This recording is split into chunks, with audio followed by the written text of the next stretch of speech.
বন্ধুরা, তোমরা সবাই কেমন আছো? আজকে আমি হাতি আর শিয়ালের গল্প তোমাদের সঙ্গে শেয়ার করব।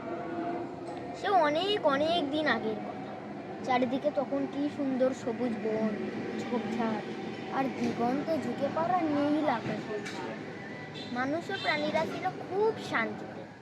মানুষ তখন একটু একটু করে সভ্য হচ্ছে। কি করে সবার সাথে মিলেমিশে থাকা যায় শিখছে সেই সব কায়দা কানুন। ওদিকে বনে বনে তখন পশুদের রাজত্ব। হাজার রকমের প্রাণী, অসংখ্য পাখি। বেশ শান্তিতেই কাটছিল বনের পশু আর পাখিদের দিনগুলো। কিন্তু একদিন হলো কি, তার আগে মস্ত একটা হাতি ওই বনে ঢুকে পড়ল। হাতিটার সে কি বিশাল শরীর, পাগুলো বটপাকুর গাছের মতো মোটা, সুর এতটাই লম্বা যে আকাশের গায়ে গিয়ে বুঝি ঠেকবে। তার গায়েও অসীম জোর। এই শরীর আর শক্তি নিয়েই তার যত অহংকার। তাছাড়া মেজাজটাও দারুণ তিরিক্ষি। যেই না হাতিটার ওই বনে ঢোকা, অমনি শুরু হয়ে গেল তোলপাড়। নতুন অতিথি এসেছে, সবাই স্বাগত জানাবার জন্য প্রস্তুত হচ্ছে। কিন্তু দুষ্টু হাতিটার সে কি তুলকালাম কাণ্ড।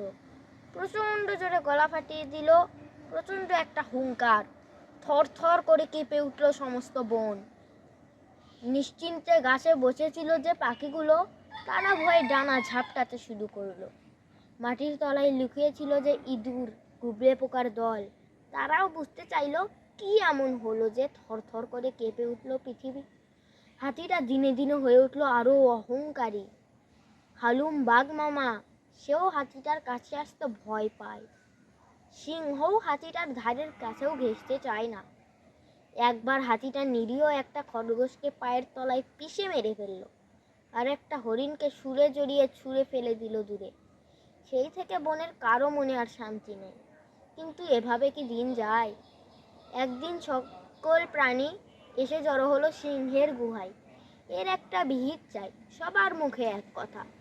শেষে সকল প্রাণী মিলে শিয়ালের উপরই ভার দিল হাতিকে সামলাতে। তারপরে ভয়ে ভয়ে একদিন শিয়াল হাজির হলো হাতির আস্তানায়। লেজ গুলিয়ে একটা সালাম দিল, বলল, আপনিই তো আমাদের বনের সবচেয়ে শক্তিশালী প্রাণী, আপনিই তো আমাদের রাজা। ওই দেখুন, নদীর ওপারে সবাই উদগ্রীব হয়ে বসে আছে, ওরা আপনাকে রাজা হিসাবে বরণ করে নিতে চায়। হাতি শিয়ালের কথা শুনে মহা খুশি হলো। আচ্ছা চলো বলে সে শিয়ালের সাথে হাঁটা শুরু করলো। নদীর পাড়ে এসে শিয়াল বলল, এই আমি নদী সাঁতরে পার হচ্ছি, আপনিও আসুন। এই বলে শিয়াল নদীতে নেমে পড়ল। হাতি ভাবল, পুচকে শিয়াল যদি নদী পার হতে পারে তো সে পারবে না কেন? সেও নদীতে নেমে পড়ল। হাতির মস্ত বড় শরীর, ভীষণ ভারী। যেই না হাতিটা নদীতে পা দিল, অমনি তার ভারী শরীর একটু একটু করে তলিয়ে যেতে থাকলো। তলিয়ে যেতে যেতে সে বলল, শিয়াল ভাইয়া, আমাকে বাঁচাও। ততক্ষণে শিয়াল নদী সাঁতরে পাড়ে উঠে গেছে। শিয়াল তারপরে বলল, তোমাকে বাঁচাবো আমরা?